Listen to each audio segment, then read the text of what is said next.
Bonjour tout le monde, c'est Paul Crypto Formation avec vous. J'espère que vous allez bien. Aujourd'hui sur la chaîne, on vous présente une analyse d'un projet crypto et les vidéos qu'on vous partage sur la chaîne ici même Crypto Recherche, c'est des vidéos de mon équipe à l'interne chez cryptorecherche.com qu'on se partage lorsqu'on analyse des projets. Donc, on a décidé de vous en partager quelques-uns à chaque mois pour que vous puissiez être au courant de ce qui se passe dans l'écosystème crypto. Donc, profitez-en.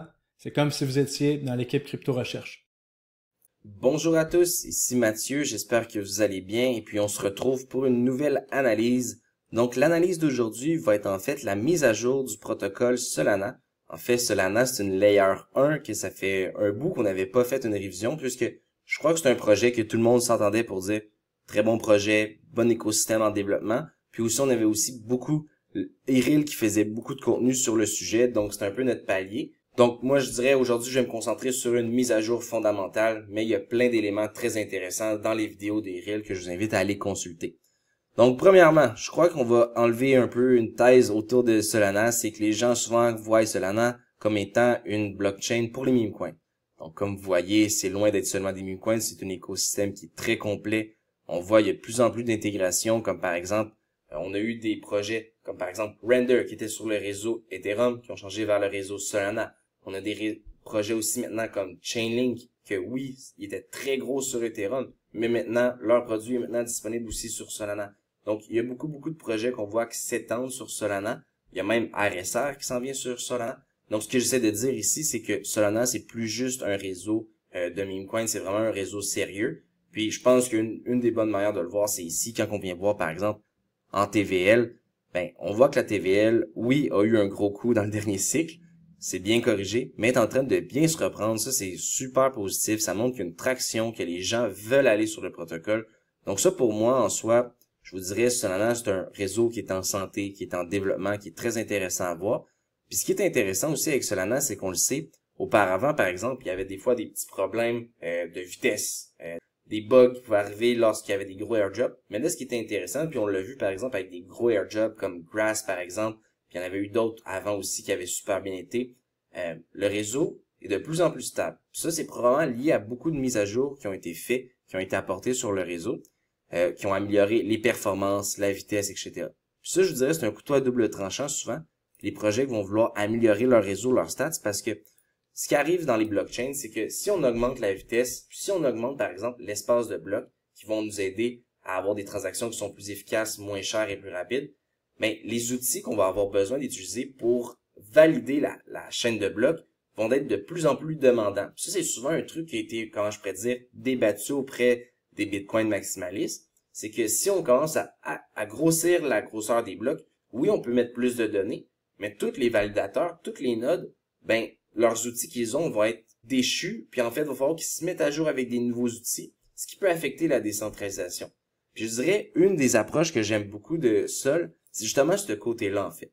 C'est que oui, ils améliorent la progression, oui, ils améliorent tout ce qui est, je pourrais dire, les outils pour que la chaîne soit meilleure, mais ils ont aussi une certaine, comment je pourrais dire, considération pour s'assurer que la décentralisation ne soit pas trop affectée. Après ça, oui, je comprends, il y a certaines personnes qui vont me dire, ouais, mais Solana, c'est pas super décentralisé si on le compare, par exemple, à Ethereum. Ce qui est totalement vrai. Mais après ça, je vous dirais, il faut se fier, par exemple, au nombre de validateurs, au nombre de délégateurs, puis aussi aux options qui sont en travail pour augmenter cette décentralisation-là, ce qui est exactement le cas avec Overclock Sol, qui va permettre à des gens de valider la chaîne, par exemple, à partir de leur téléphone cellulaire. Donc, ce que je veux dire par là, c'est que, oui, présentement, d'un point de vue décentralisation, Solana n'est pas la plus décentralisée. Cependant, des solutions sont mises en place, et puis, comment je pourrais dire, l'évolution de la blockchain Solana ne passait peut-être pas nécessairement par un réseau autant décentralisé qu'Ethereum, puisqu'on va être capable de mettre une certaine base de performance pour après travailler la décentralisation. Donc, c'est une question de, quand je présente de philosophie, mais à la fin de la journée, je trouve ça intéressant de voir Solana qui bouge de cette manière-là.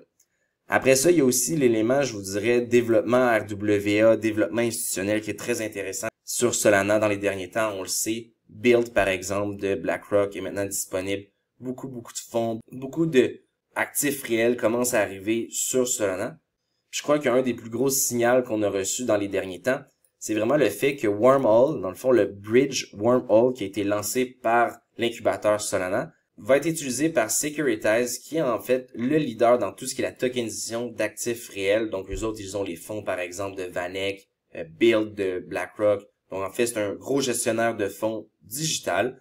Et puis, eux, en fait, ils vont utiliser Wormhole comme étant leur pont officiel pour diriger les fonds entre les différents réseaux. Donc, Solana, Ethereum, Avax, tous les réseaux, je vous dirais, qui sont très populaires et puis qui sont soutenus par Wormhole. Donc, ce qui est intéressant, c'est de voir justement des outils qui avaient été développés pour de la finance décentralisée, qui ont été financés par Sol Labs, par exemple. Probablement qu'ils avaient déjà l'idée que oui, les RWA allaient utiliser ce genre d'outils-là plus tard dans le futur. Mais moi, c'est ce que je trouve vraiment intéressant, c'est que c'est un écosystème qui est en plein développement, qui est très proactif. Donc ça, c'est très positif à voir. Et puis vraiment, juste pour finir rapidement, c'était un peu d'un point de vue réglementaire, ce que je trouve intéressant, c'est qu'on voit, non seulement ils poussent d'un point de vue des RWA pour mettre les outils, mais on voit en fait que la Fondation Solana se positionne auprès des législateurs, dans le fond, comme par exemple, on a vu à Dubaï, ils ont fait un partenariat avec l'autorité des régulations des actifs virtuels pour Solana, donc pour utiliser le réseau Solana pour faire des paiements, par exemple, pour pouvoir avoir des stablecoins, pour pouvoir tokeniser de l'immobilier. Donc ça, je vous dirais, c'est un bon pas dans la bonne direction. Puis aussi, d'un point de vue régulatoire, on le sait, présentement, les États-Unis commencent à être de plus en plus, je pourrais dire, commodes et flexibles avec les entreprises crypto.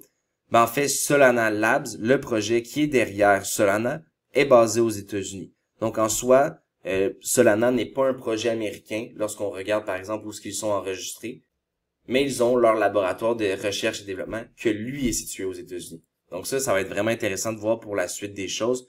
Mais en gros, je crois que qu'est-ce qu'on voit avec Solana actuellement, c'est que dans son dernier bull run, c'était un compétiteur à Ethereum. On voulait savoir si c'était le Ethereum Killer.